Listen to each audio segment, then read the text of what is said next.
Com vocês hoje sobre a restauração da família, e quero ler o texto de Jó, capítulo 1. Peço que você abra comigo a sua Bíblia nesta passagem das Escrituras. Jó é um livro poético, escrito em torno de 1500 a.C.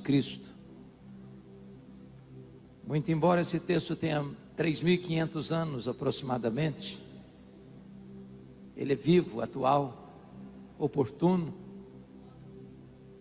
e necessário à nossa vida nesta noite. Jó capítulo 1, a partir do versículo 6 até o versículo 12, está escrito o seguinte: num dia em que os filhos de Deus vieram apresentar-se perante o Senhor, veio também Satanás entre eles. Então perguntou o Senhor a Satanás: de onde vens? Satanás respondeu ao Senhor e disse: de rodear a terra e passear por ela. Perguntou ainda o Senhor a Satanás: observaste o meu servo Jó? Porque ninguém há na terra semelhante a ele, homem íntegro e reto, temente a Deus, que se desvia do mal. Então respondeu Satanás ao Senhor: porventura Jó debalde teme a Deus? Acaso não cercaste com sebe a ele, a sua casa e a tudo quanto tem? A obra de suas mãos abençoaste, os seus bens se multiplicaram na terra. Estende, porém, a tua mão e toca-lhe em tudo quanto tem, e verás se não blasfema contra ti na tua face. Disse o Senhor a Satanás: eis que tudo quanto ele tem está em teu poder, somente contra ele não estendas a tua mão.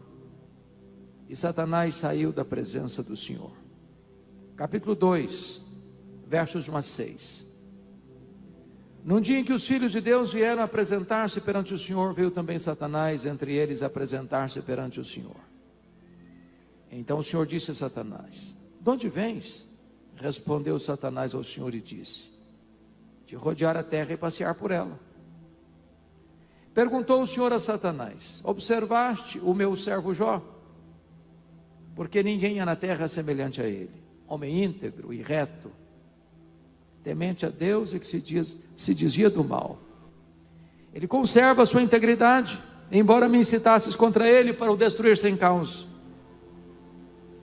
Então Satanás respondeu ao Senhor: pele por pele, tudo quanto o homem tem dará pela sua vida. E na carne, e verás se não blasfema contra ti na tua face. Disse o Senhor a Satanás: eis que ele está em teu poder, mas poupa-lhe a vida. Meus amados, esse texto relata este episódio da reunião de Deus com seus filhos. O contexto me faz crer que aqui são os anjos. E também o contexto me faz entender que essa reunião aconteceu nas regiões celestes. Sem qualquer explicação, o texto nos informa que Satanás apareceu por lá. E quem dá o pontapé na conversa é Deus, perguntando para Satanás: de onde vens? Satanás respondeu: de rodear a terra e passear por ela. Satanás é uma espécie de turista, inveterado. Ele anda por aí. Ele está de olho, está antenado. Está procurando uma brecha. Está procurando alguém para devorar. E o Senhor engata uma segunda pergunta e pergunta assim a ele: observaste o meu servo Jó? E Deus dá o currículo de Jó. Não há ninguém na terra semelhante a ele. Em outras palavras, é o homem mais piedoso dessa geração. Homem íntegro.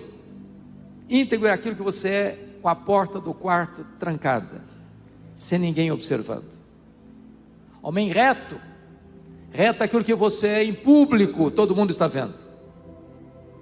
Homem temente a Deus, princípio da sabedoria. Homem que se desvia do mal, deliberadamente santo. Satanás poderia ter respondido para Deus assim: bom, esse eu ainda não conheço, ainda não observei, tenho outras agendas, ando meio ocupado, quem sabe um dia eu boto os olhos nele. Mas não foi a resposta de Satanás. Satanás respondeu assim para Deus: também puderas. É muito fácil te adorar desse jeito. Tu tens abençoado a vida deste homem, tu tens cercado a casa dele com um grande muro de proteção. Tudo que esse homem bota a mão vira dinheiro. Os bens dele prosperam na terra. Ora, desse jeito é muito fácil. E Satanás com isso está insinuando que Deus precisa subornar as pessoas com bênçãos para receber delas adoração. Satanás está insinuando que as pessoas só adoram a Deus por aquilo que Deus dá a elas e não por quem Deus é. Satanás está insinuando que as pessoas só servem a Deus por causa das bênçãos de Deus e não por causa do caráter de Deus. Satanás insinua mais, que Jó só adora a Deus porque descobriu que religião é um grande negócio, que a fé dá lucro. Mas se Deus tocar naquilo que o próprio Deus deu para Jó, o próprio Jó que agora adora vai blasfemar, e blasfemar na cara de Deus. A grande pergunta é que o que um homem tem? Um homem tem família, um homem tem bens materiais. Satanás assim insinua e cria uma teoria, uma tese de que ninguém é capaz de amar mais a Deus do que o dinheiro, e ninguém é capaz de amar mais a Deus do que a família. Satanás diz para Deus: toca no que ele tem, e verás se não blasfema contra ti na tua face. Sem que Jó soubesse, Deus constitui Jó em seu advogado na terra, e coloca nas mãos de Jó a defesa da sua reputação, e diz para Satanás: pode tocar no que ele tem, só não podes tocar na sua vida. Em outras palavras, Satanás é um ser limitado e limitado por Deus. Ele só pode ir até onde Deus o permite ir, e nem 1 centímetro a mais.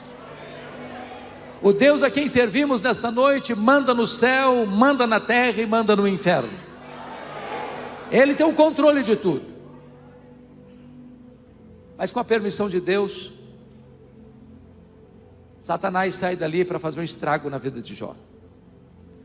Confira comigo o versículo 3 do capítulo 1, que diz que Jó era o maior homem de todos os homens do Oriente. Sabe o que significa isso? Ele não era apenas o homem mais piedoso da sua geração, ele era também o homem mais rico da sua geração. Quebra aqui um mito: não é pecado ser rico. É possível ser o mais piedoso e o mais rico ao mesmo tempo. O problema do homem não é ter dinheiro, o problema do homem é ser dominado pelo dinheiro. O problema do homem não é ter dinheiro no banco, é entronizar dinheiro no coração. Mas agora, conforme o versículo 15, 16 e 17 do capítulo 1, Satanás vai empregar os sabeus, o fogo e os caldeus para levar Jó ao colapso financeiro, à falência. O homem mais rico quebra. A pergunta é: será que a tese de Satanás é verdadeira? Será que ninguém ama mais a Deus do que o dinheiro? Será que Jó blasfemaria na cara de Deus? E a resposta está no versículo 21, quando Jó diz: nu saí do ventre da minha mãe, nu eu voltarei. Sabe o que ele está dizendo? Eu não trouxe nada para este mundo, eu não vou levar nada deste mundo, portanto o que eu ganhei entre o berço e a sepultura não é a razão da minha vida. E ele derrota aqui a primeira tese de Satanás e prova que ele adora a Deus não por aquilo que Deus dá, mas por quem Deus é.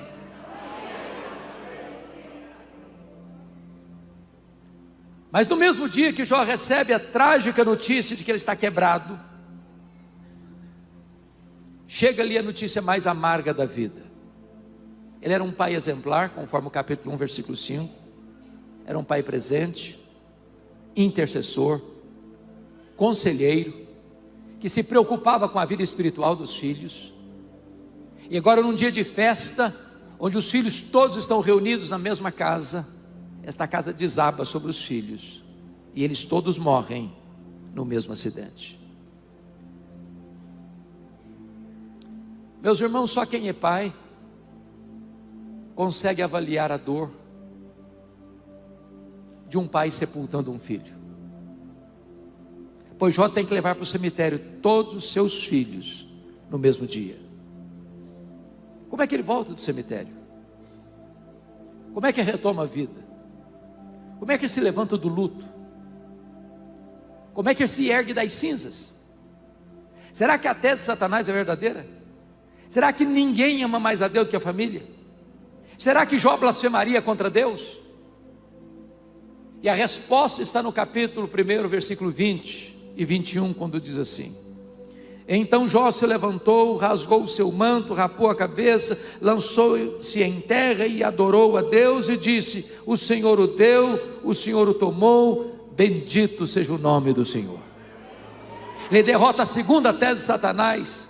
Ele prova que ele ama mais a Deus do que a família, e ele prova que ele serve a Deus não por aquilo que Deus dá, mas por quem Deus é. Aí vem o capítulo 2. E diz a Bíblia que Deus se reúne outra vez com os seus filhos. Eu quero crer que os anjos, e eu quero crer que nas regiões celestes. E é curioso que Satanás apareceu por lá de novo. E quem cutuca é Deus outra vez e pergunta assim: de onde vens? Satanás respondeu: de rodear a terra e passear por ela. Em outras palavras, não mudei minha agenda, estou fazendo o que eu sempre fiz, estou de olho, estou antenado, estou procurando uma brecha, estou procurando alguém para devorar. E Deus cutuca outra vez e pergunta assim: observaste o meu servo Jó? E Deus dá o currículo de Jó, sem mudar uma vírgula. Não há ninguém na terra semelhante a ele, homem íntegro, reto, temente a Deus, que se desvia do mal. E Deus diz: me incitaste contra ele para o consumir sem causa, mas ele permanece íntegro. Sabe o que Deus está dizendo para Satanás? Satanás, suas teses são mentirosas. Satanás, suas teses são falsas. Jó provou que me ama mais do que o dinheiro. Jó provou que me ama mais do que a família. Jó provou que me ama, não por aquilo que eu dou para ele, mas por quem eu sou. Então Satanás partiu para a terceira tese e disse: pele por pele, e tudo que o homem tem dará pela sua vida. Toca-lhe nos ossos, toca-lhe na carne, e verás se não blasfema contra ti na tua face. A terceira tese de Satanás é que ninguém é capaz de amar mais a Deus do que a si mesmo.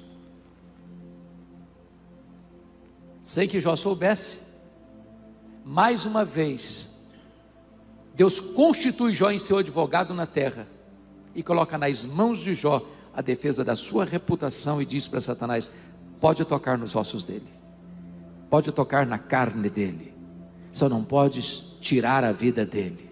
Em outras palavras, Satanás é um ser limitado e limitado por Deus. Ele só pode ir até onde Deus o permite ir, e nem 1 centímetro a mais. Nas palavras de Martinho Lutero, Satanás é um cachorro na coleira de Deus. Ele só pode ir até onde a coleira o permite ir, e nem 1 centímetro a mais. Mas com a permissão de Deus, Satanás sai dali e coloca uma enfermidade maligna em Jó, ferida do alto da cabeça à planta dos pés. Jó vai ficando chagado, seu corpo é uma ferida viva,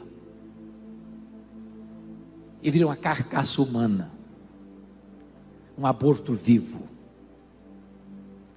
Ele não consegue comer, ele não consegue dormir, ele não tem alívio para a sua dor. Ele vai ficando magro, magérrimo, macérrimo, de couro furado pelas costelas em ponta. Bolhas vão formando-se no seu corpo e ele tem que morder nessas bolhas para aliviar a dor.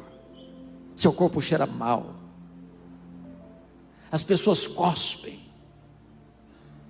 nauseadas, a olharem para ele. Ele é um espectro humano.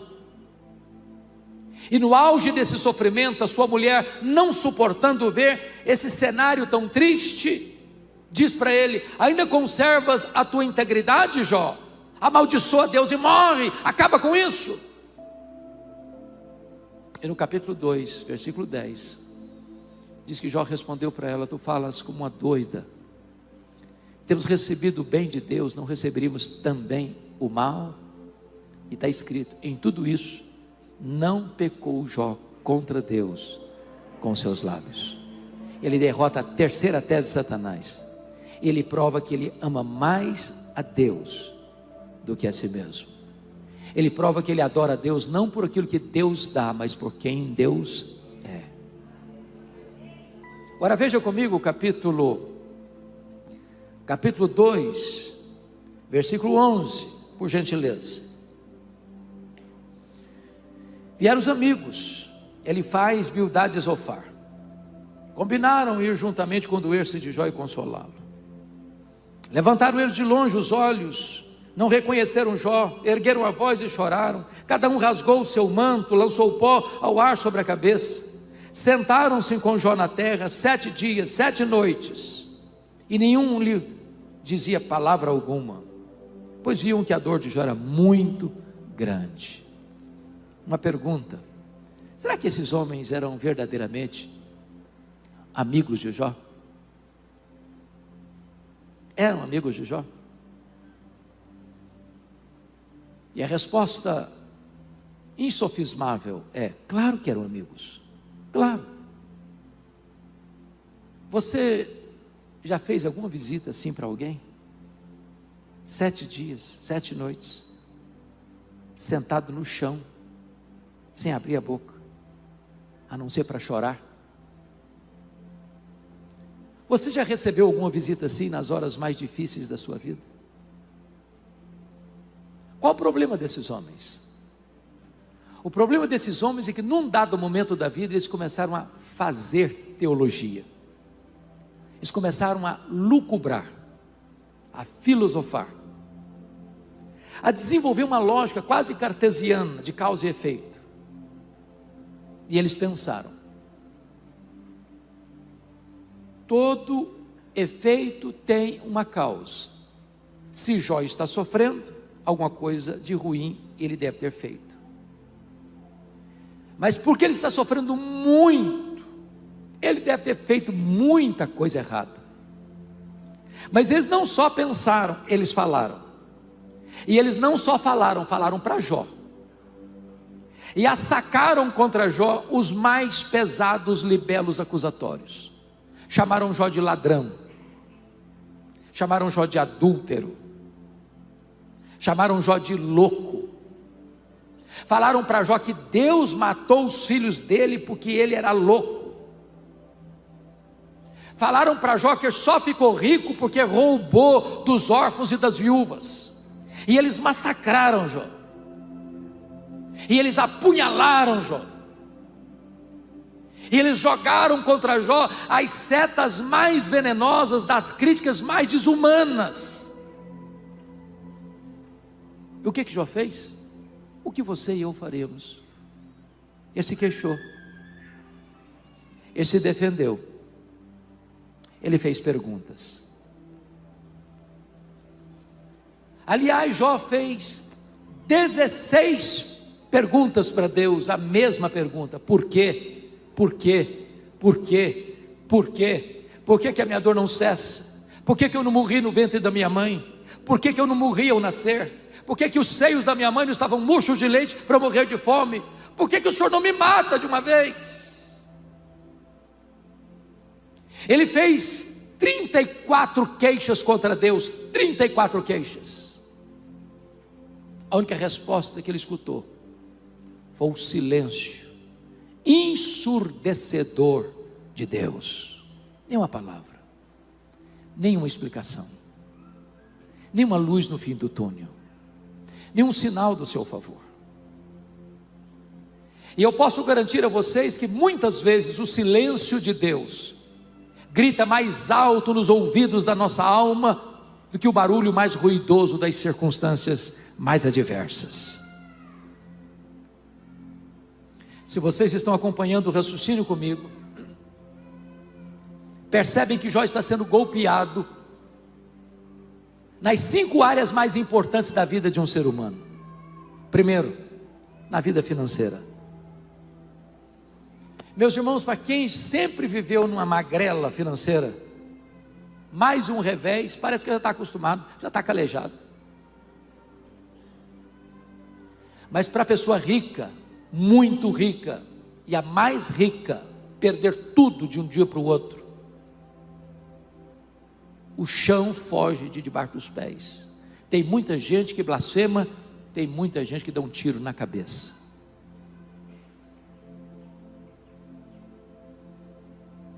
A segunda área, a área dos filhos. Irmãos, não é natural pai e mãe enterrar filhos, não é natural, não é natural. Eu tinha um grande amigo, pastor Edmar, lá em Vitória, foi secretário de saúde do município, ele era esposo de um membro da igreja, e esse homem tinha 2 filhos, o caçula, um jovem brilhante, passou nos primeiros lugares no então vestibular de medicina, diante de uma carreira promissora. De repente esse menino encontrou uma doença rara, grave, e em 30 dias aquele pai estava sepultando o filho.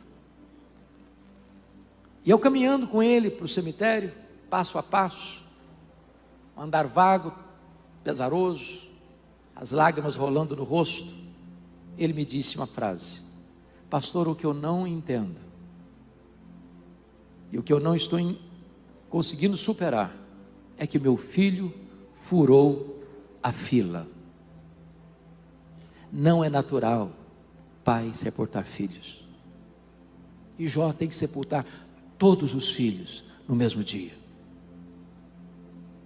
A terceira área, meus irmãos, que Jó está enfrentando de crise, é a saúde. Irmãos, não tem ninguém de nariz empinado numa cama de CTI, não tem ninguém de peito estufado, com soberba, arrogância, entubado. Talvez essa epidemia que atingiu e pandemia que atingiu o mundo provou isso. Os mais ricos, os mais pobres, os grandes empresários, os empregados, os homens, as mulheres, os velhos, os jovens, os doutores, os analfabetos. A morte chegou para todos e levou gente melhor do que nós. A doença põe o homem no seu devido lugar. Jó é um espectro humano, é uma carcaça viva, é uma chaga aberta. Mas a quarta área que atingiu na vida de Jó foi o casamento. Na hora que Jó mais precisava da sua mulher, quando todos haviam abandonado a ele, a sua mulher olha para ele e diz: morre, homem, morre logo.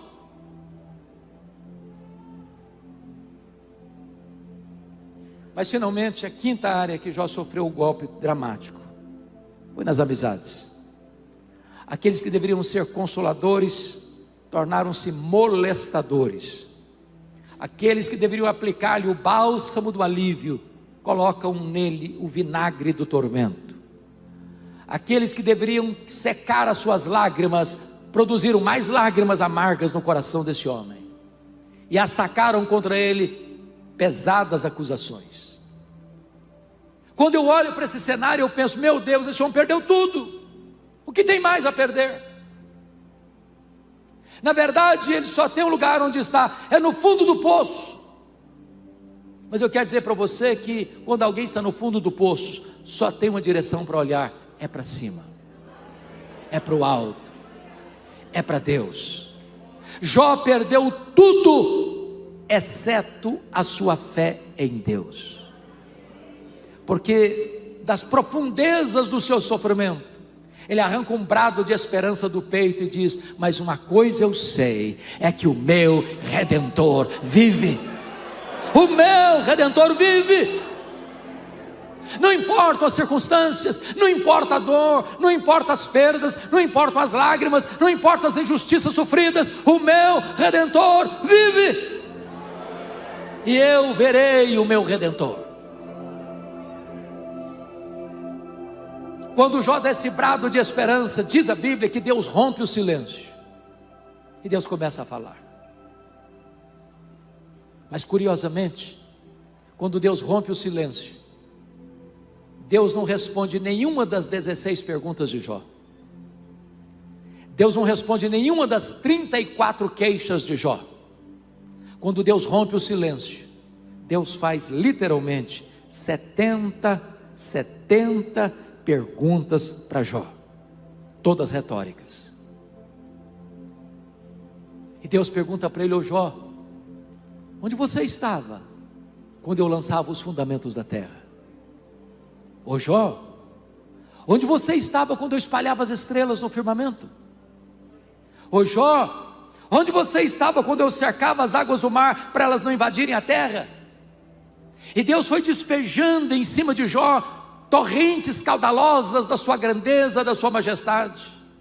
Deus abriu as comportas dos céus e despejou sobre ele catadupas da sua glória, e Jó foi sendo esmagado pela presença, pela majestade, pela grandeza de Deus, e ele foi se encolhendo, e ele foi se encolhendo, e ele foi se encolhendo, para descobrir as verdades mais sublimes e gloriosas da sua vida.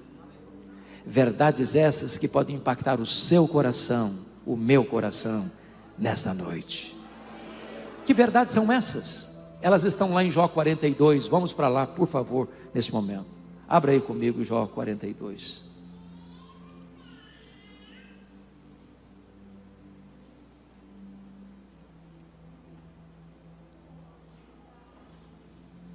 A primeira verdade que Jó reconheceu foi a onipotência de Deus.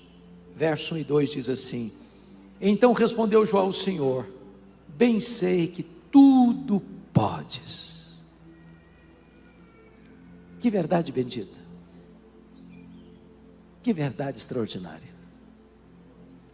Essa frase não está sendo dita para um homem que acabou de ganhar uma herança, de comprar um carro novo, de mudar para um apartamento maior e mais bonito, que recebeu uma promoção no trabalho.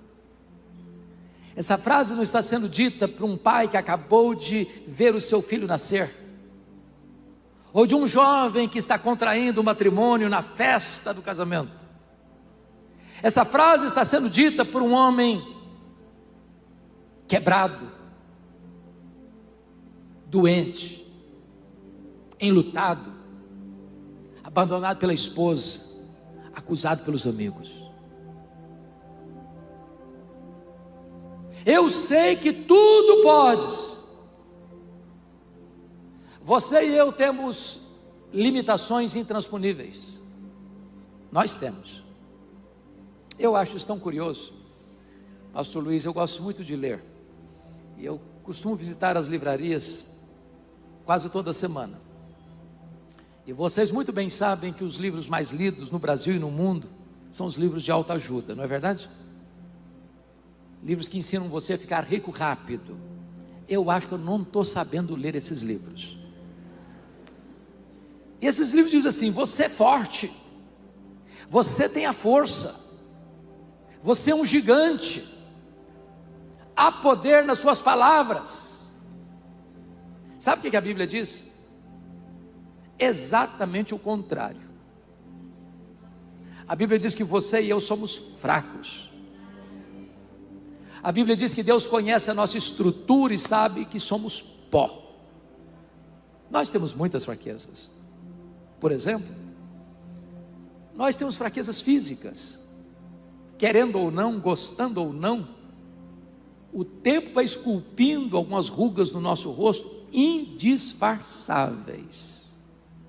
As meninas, mais espertas do que os homens, driblam isso um pouquinho melhor, com um bom cosmético. Às vezes a gente acorda de manhã, é um caos, põe um bom cosmético, vira um cosmos.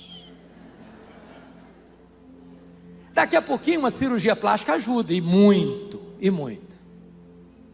Mas chega uma hora, convenhamos, que ainda que o afamado cirurgião plástico Pitangui ressuscitasse dentre os mortos, não teria mais jeito.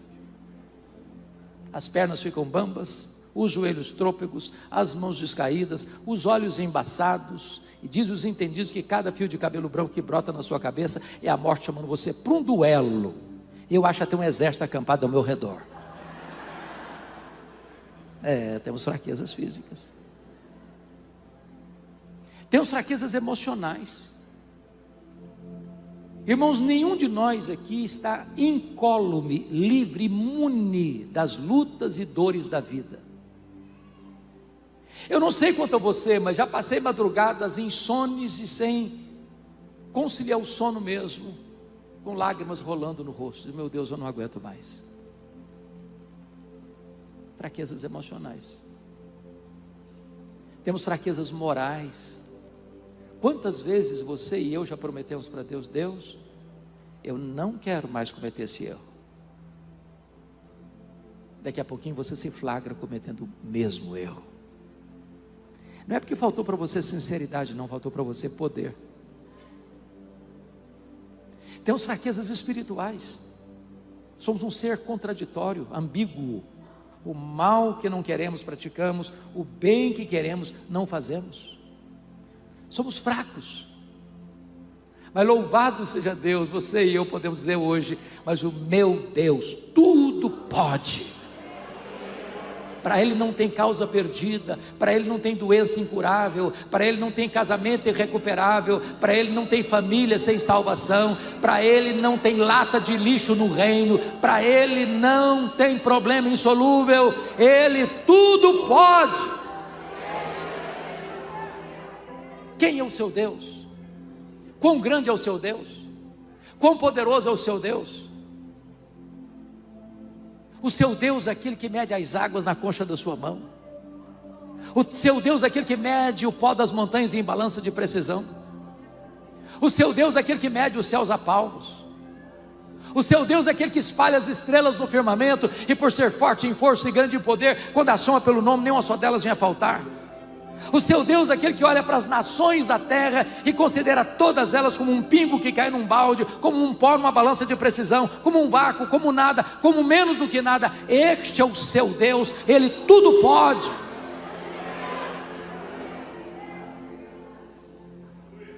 Me permita ilustrar isso de uma maneira muito simples. Um pai caminhava com seu filho de 4 anos pela rua, mãos dadas, quando o menino faz uma pergunta para o pai. E eu não sei se vocês concordam comigo, mas eu penso que toda criança fez um curso de pós-doutorado em perguntas difíceis. Conheço ninguém que faz pergunta mais complicada do que criança. E o menino perguntou para o pai assim: papai, qual é o tamanho de Deus? O pai não tinha uma resposta pronta para um menino de 4 anos. Ficou pensativo, calado, continuou caminhando.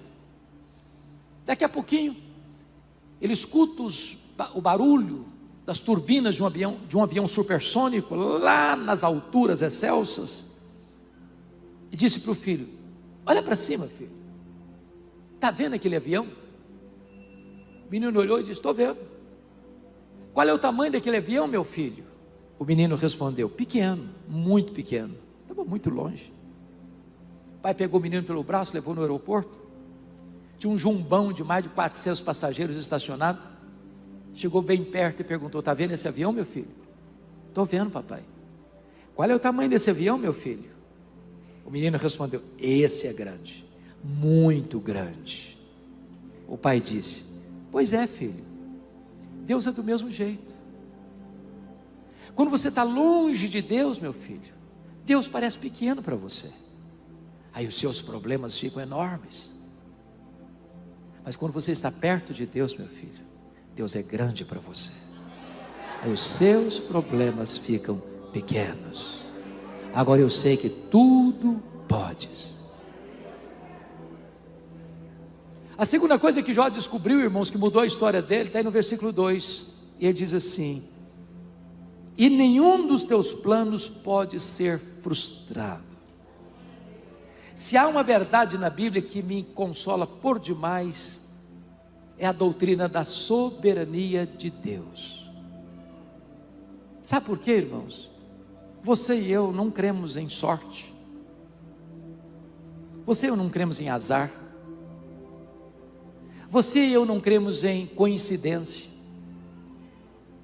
Você e eu não cremos em determinismo cego. Você e eu não cremos em olho gordo. Você e eu não cremos em horóscopo.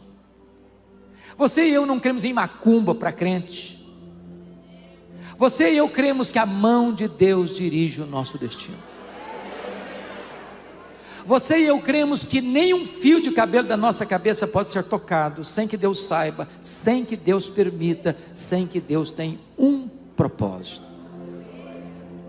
Deus não é pego de surpresa. Deus não fica desesperado, esfregando as mãos lá no céu, sem saber o que fazer. Deus não fica em apuros.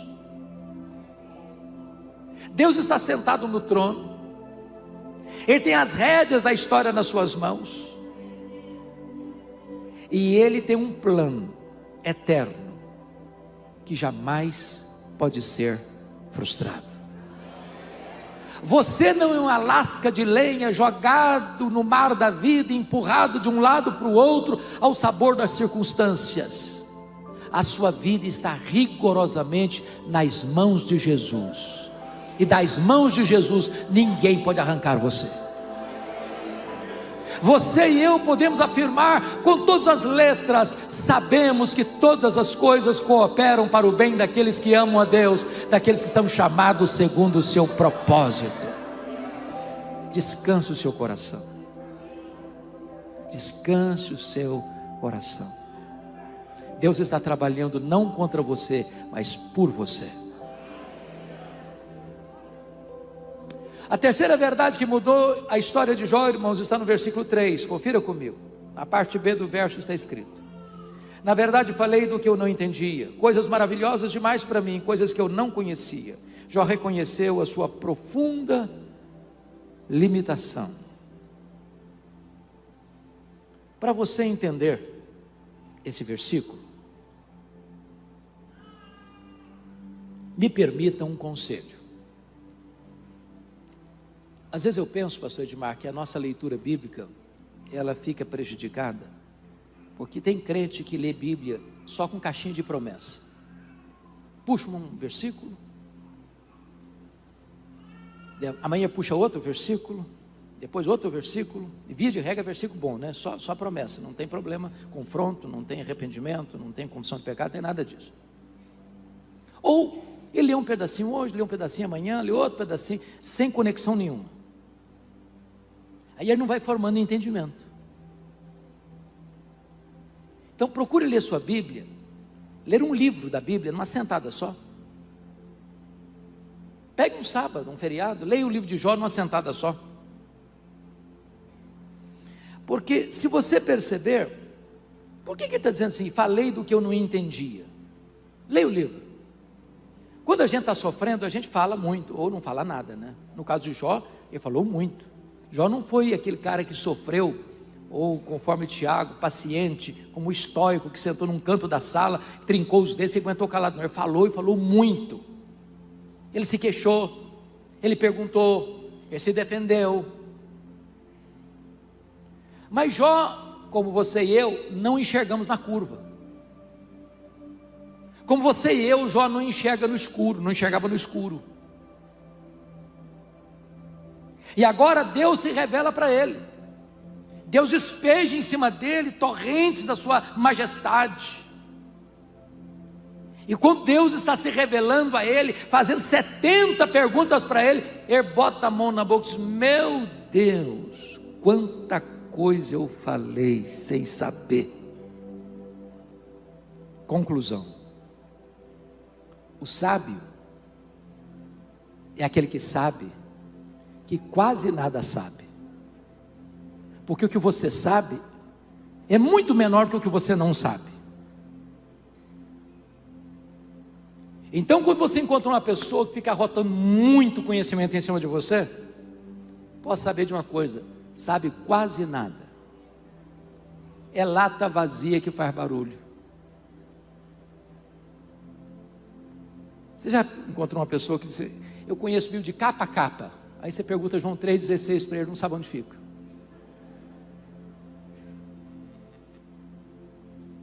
Quanto mais você sabe, mais consciência você tem que você quase nada sabe.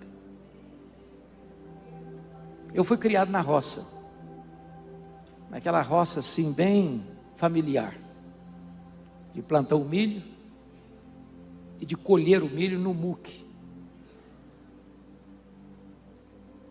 E vocês goianos são os maiores especialistas do mundo na culinária de milho. Não tem ninguém que faz pamonha tão boa quanto os goianos. E você, ao colher um milho na hora de colheita, mesmo seco para guardar, você sabe a diferença entre uma espiga boa, granada, e o restolho, que só tem palha e sabugo. A espiga boa, granada, ela se dobra. Mas o restolho, que só tem palha e sabugo, fica empinadinho, não se dobra nunca. Quando você encontrar uma pessoa muito empinadinha demais, pode saber, é restolho, só tem palha e sabugo. Quem sabe, sabe que quase nada sabe. É humilde, é humilde.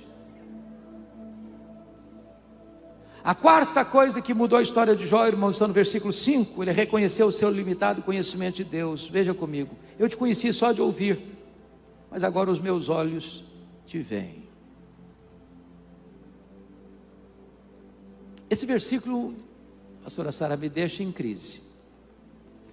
Em crise porque para mim não combina capítulo 1, versículo 8 com Jó 42, 5. Porque lá no capítulo 1, versículo 8, Deus disse assim: observaste meu servo Jó?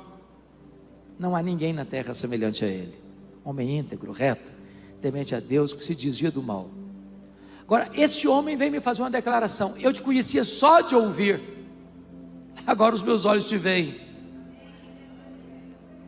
Notem que quem está dizendo isso no capítulo 1, versículo 8, não é um amigo, bajulador, rasgador de seda.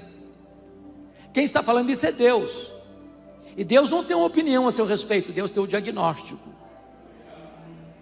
E agora esse homem abre a boca e diz: eu te conhecia só de ouvir, agora os meus olhos te veem. Não parece contraditório? Como é que nós vamos entender isso aqui? Me permita uma pergunta para explicar.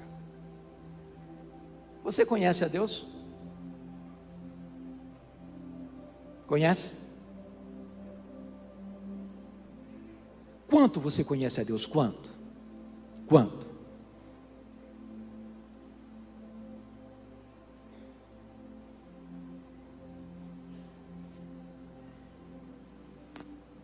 Lá em João 17,3 diz que a vida eterna é esta: conhecer a Deus e a Jesus Cristo. A própria essência da vida eterna é conhecer a Deus. Então me permita ilustrar. Um cidadão nunca tinha visto o mar, nunca. Eu não sei se era mineiro, goiano, eu não sei, brincando com vocês. Um dia ele resolveu conhecer o mar, e quando ele chegou, ele ficou tão extasiado, que ele exclamou: agora eu conheço o mar. Aproxima-se dele um marujo, com a pele tostada de sol e sal, e diz assim: eu também conheço o mar. Qual é a diferença entre eles? Você conhece a Deus? Quanto você conhece a Deus? Se a vida eterna é conhecer a Deus, sabe o que você vai estar fazendo no céu, depois que você estiver lá, 1 milhão de anos? você vai estar conhecendo a Deus. Você sabe o que você vai estar fazendo no céu depois que você estiver lá 1 bilhão de anos? Você vai estar conhecendo a Deus. Deus é inesgotável em seu ser. Nem toda eternidade será suficiente para você esgotar o conhecimento de Deus.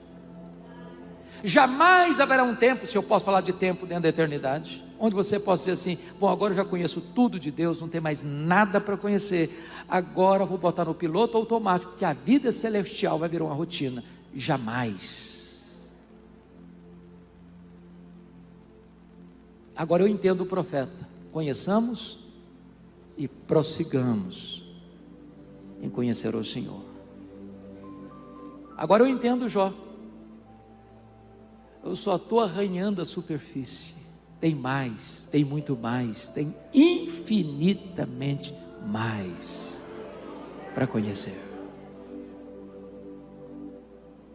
Mas a última coisa, a quinta coisa que mudou a história de Jó, irmãos, está aí no versículo 6, quando ele diz: por isso eu me abomino e me arrependo do pó e na cinza. Reconheceu a enormidade do seu pecado. E eu entro em crise de novo com o versículo, porque esta confissão fica bem na boca de um corrupto, de um ladrão, de um assassino, mas na boca do homem mais piedoso. É como se um dos pastores dessa igreja chegasse domingo à noite aqui no púlpito, com um semblante bem sisudo, com o rosto bem abatido, com palavras trêmulas, abrisse o culto assim: meus irmãos,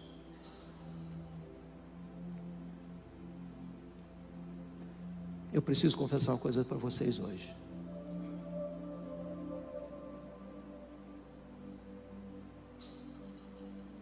Eu me abomino, e eu me arrependo no pó e na cinza. Começasse a chorar. Eu acho que o auditório ia começar a dizer: ih, tem coisa aí.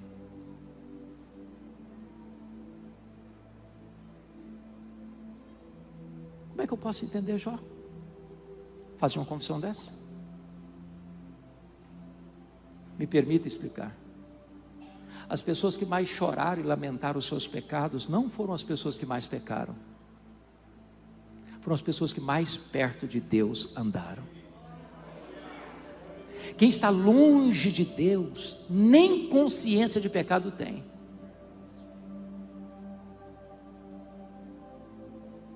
Eu estive pregando há uns 3 anos no hospital lá em São Paulo, e a capelã daquele hospital me contou uma história dramática que ela tinha vivido naquela semana.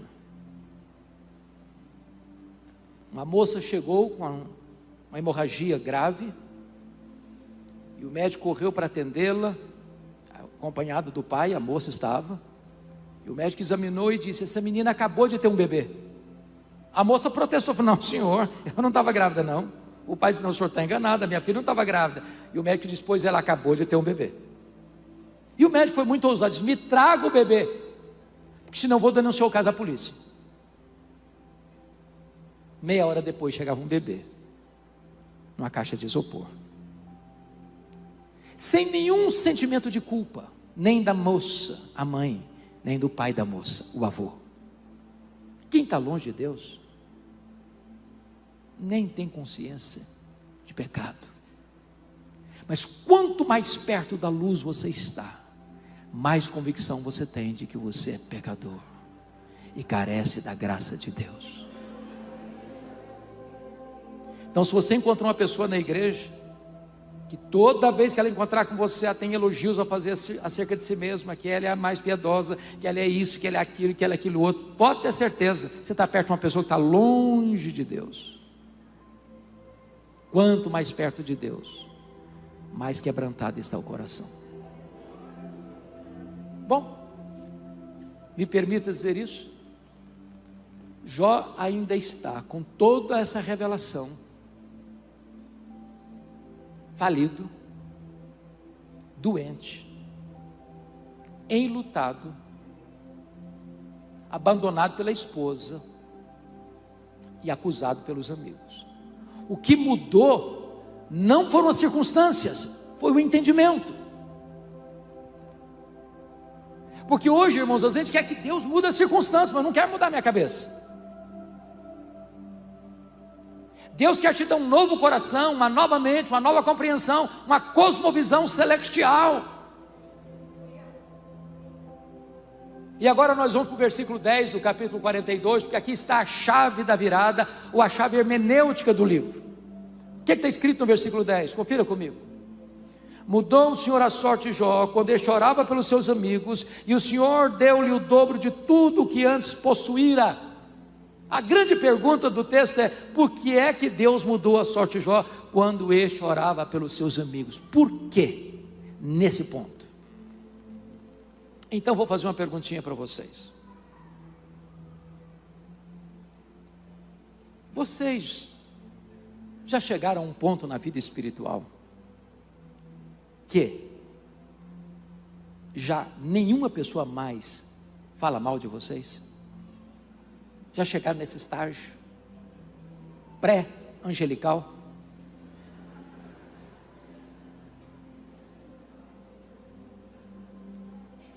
Me permita uma segunda pergunta. O que é que você sente quando alguém fala mal de você? Você fica feliz?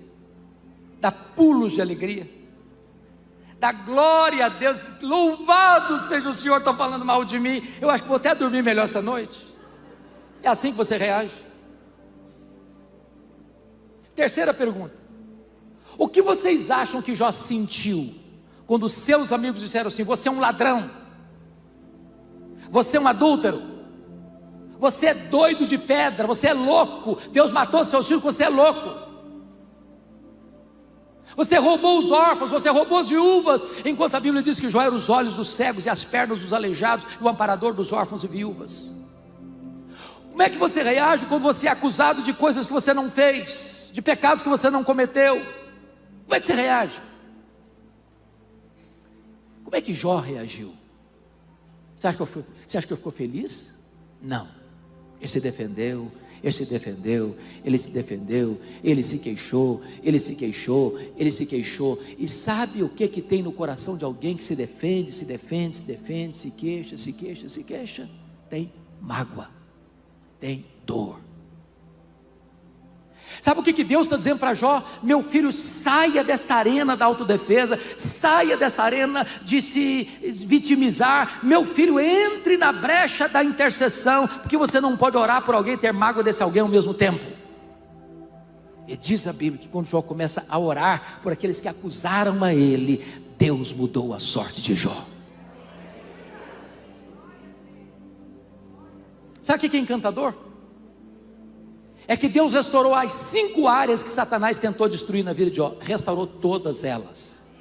A primeira área que Deus restaurou está aí no versículo 16. Deus restaurou a saúde dele. Ele passou a ter mais 140 anos. Viu os filhos dos filhos até a 3ª e 4ª geração. Eu acho que não ficou nem sequela, nem cicatriz.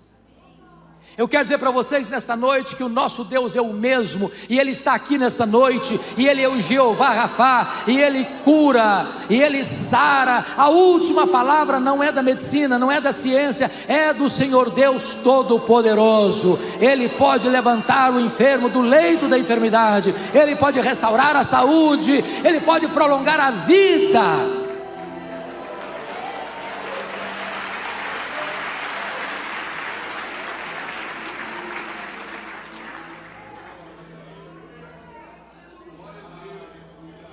A segunda área que Deus restaurou, queridos irmãos, aí no versículo 10, versículo 12, foram os bens. Deus deu tudo em dobro. Se você comparar o capítulo 1, versículo 3 com 42, 12, você vai ver que foi literalmente em dobro. Sabe o que significa isso? Nosso Deus é o Deus da restituição. Nessa pandemia, muita gente fechou o comércio, fechou sua loja, seu empreendimento comercial. Alguns quebraram financeiramente, outros tiveram que repensar e refazer a vida e recomeçar. Quero dizer para você que o Deus da restituição está aqui nessa noite. Ele pode restituir em dobro. porque Ele é o Deus que abençoa, é o Deus que fortalece as nossas mãos para adquirirmos riquezas. Riquezas e glórias vêm das mãos de Deus, e com a bênção de Deus vem riqueza e não peso. Ele está aqui hoje para restaurar a sua vida financeira. A terceira área que Deus restaurou foram as amizades, está ali no versículo 8. E eu acho isso magnífico, porque Deus chegou para os acusadores de Jó e disseram assim: olha, vocês estão sabendo aquele homem que vocês acusaram? Pois é, aquele homem que vocês criticaram é mais justo do que vocês. E vocês vão ter que ir lá naquele homem que vocês criticaram, para aquele homem orar por vocês. Eu vou escutar a oração daquele homem para restaurar vocês. Sabe o que Deus está fazendo aqui, pastor Luiz? Honrando Jó. Honrando Jó. Você não tem que se defender, você tem que andar com Deus. Porque quando você anda com Deus, Deus defende você. Quando você anda com Deus, quem criticou você vai ter que voltar a você e mudar de opinião a seu respeito. Deus restaurou Jó, Deus restaurou os amigos de Jó. Mas a quarta área que Deus restaurou foi o casamento. E eu acho muito curioso, pastor Edmar, que alguns escritores dizem que Jó casou com outra mulher. A Bíblia não diz. E eu tenho uma frase que é uma espécie de farol para a minha vida pastoral. E a frase é esta: onde a Bíblia não tem voz, eu não tenho ouvidos. Eu não posso especular. Se a Bíblia não diz que ele casou com outra, é porque casou com a mesma. Restaurou o casamento. Agora, descontraindo um pouquinho com vocês, pense um pouquinho comigo. Se o Jó fosse brasileiro, quando ele estava numa magrela, a mulher disse para ele: morre homem, morre, morre logo. Agora o Jó está curado, no topo da pirâmide social, mais rico do que era. O que vocês acham que ele diria para ela? Morre mulher, morre logo. A fila andou, minha filha, a fila andou, estou noutra. Mas não foi assim não. Não foi assim não. Deus é especialista em pegar os cacos e fazer um vaso novo. Deus é especialista em restaurar corações quebrados, machucados, magoados, fazer tudo de novo. No dia que nós pastores desacreditarmos disso, podemos parar de pregar. Deus restaura. Ele nos pega no pó. Para ele não tem casamento irrecuperável. Para ele não tem família sem restauração. Não tem. Talvez você venha aqui hoje, está pensando: olha, para mim não tem jeito, eu já fui longe demais, acabou, sem esperança, sem chance, estou partindo para outra. Há pouco tempo, o pastor Edmar chegou lá no meu gabinete, uma mulher da igreja, para fazer uma comunicação. Ela disse: pastor, eu vim comunicar para o senhor que eu estou me divorciando. E falou num tom pesado. Eu falei: como? Eu estou me divorciando. E eu pergunto: mas por quê? Ela foi categórica: secou. Está claro ou precisa botar a legenda? Eu falei: secou? Ué, mas se secou, minha filha, tem esperança. Ela regalou os olhos e disse: como assim tem esperança? Você não leu na Bíblia lá que a vara seca de Arão floresceu? Pois Jesus para fazer florescer o que está seco no seu coração. Ela ficou irada comigo: o senhor está maluco, eu estou falando para o senhor que morreu. Eu perguntei: morreu? Ué, mas se morreu tem esperança. Você não leu na Bíblia lá que Jesus ressuscita os mortos? Pois Jesus ressuscita o sentimento que está morto no seu coração. Falou: pastor, o senhor endoidou mesmo. Estou falando para o senhor que acabou, entendeu? Agora acabou, não tem mais nada, entendeu? Eu disse: acabou? Ué, mas se acabou, tem esperança. Se não tem mais nada, tem esperança. Você não leu na Bíblia lá que Deus chama a existência as coisas que não existem? Ele pode chamar a existência até o que não existe mais é no seu coração. Você não vai... Eu disse para ela: você não vai divorciar não, você vai orar comigo um mês, depois você volta aqui. Depois de um mês ela voltou. Disse: pastor, acabou a vontade de divorciar. Jesus está restaurando o nosso casamento. Com Deus tem esperança. Mas finalmente, meus irmãos, a última área que Deus restaurou foram os filhos. Olha aí comigo o versículo de número 13. Comparando com 1:2, com 42:13. Antes ele tinha 7 filhos e 3 filhas. Agora, Deus deu para ele mais 7 filhos e 3 filhas. E alguém dizia: então, pastor, não foi tudo em dobro. Porque se ele tinha 7 filhos e 3 filhas antes, 10, se é tudo em dobro, devia ter o quê? Quantos agora? 20. Mas será que não foi mesmo? Irmãos, me permita dizer isso, porque é uma frase que faz parte da nossa cultura brasileira e que não combina com a nossa fé.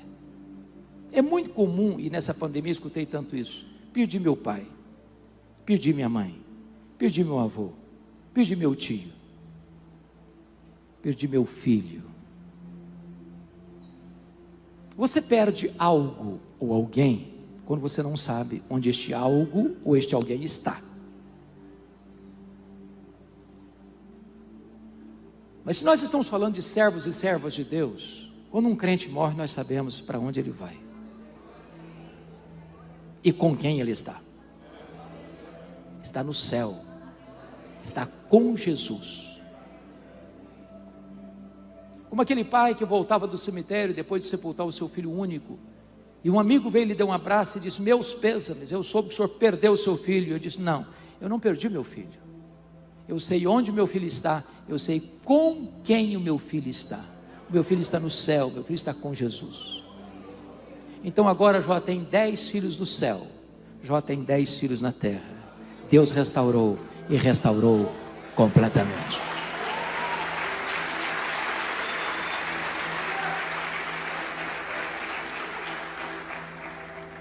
E eu encerro dizendo 2 coisas. Primeiro, o propósito de Satanás era colocar Jó longe de Deus. Sabe o que conseguiu?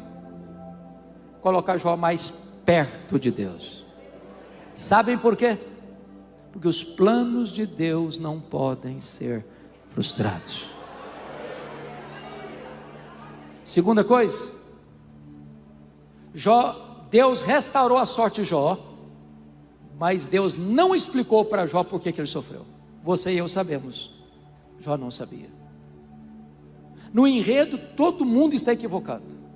Satanás está equivocado, porque pensou que ninguém podia amar mais a Deus do que o dinheiro, do que a família, do que a si mesmo. A mulher de Jó estava errada, porque pensou que Deus não era digno de ser adorado no sofrimento. Os amigos de Jó estavam errados, porque acharam que Jó estava sofrendo por algum pecado grave que ele tivesse cometido. Jó estava errado, porque levantou contra Deus 34 queixas. Deus restaurou, mas Deus não explicou. Restauração sim, explicação nem sempre. Às vezes as pessoas dizem assim: pastor, eu vou chegar no céu com uma listinha de perguntas e eu vou querer saber muita coisa. Me permita dizer a você, não vai ser necessário. O céu é autoexplicativo.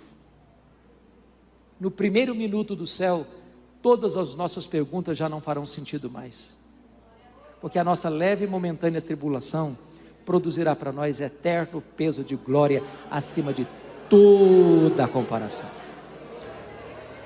Este é o Deus que restaura a família, este é o Deus da nossa vida, Este é o Deus que está aqui nesta noite e pode fazer este milagre na sua vida, na sua casa, na sua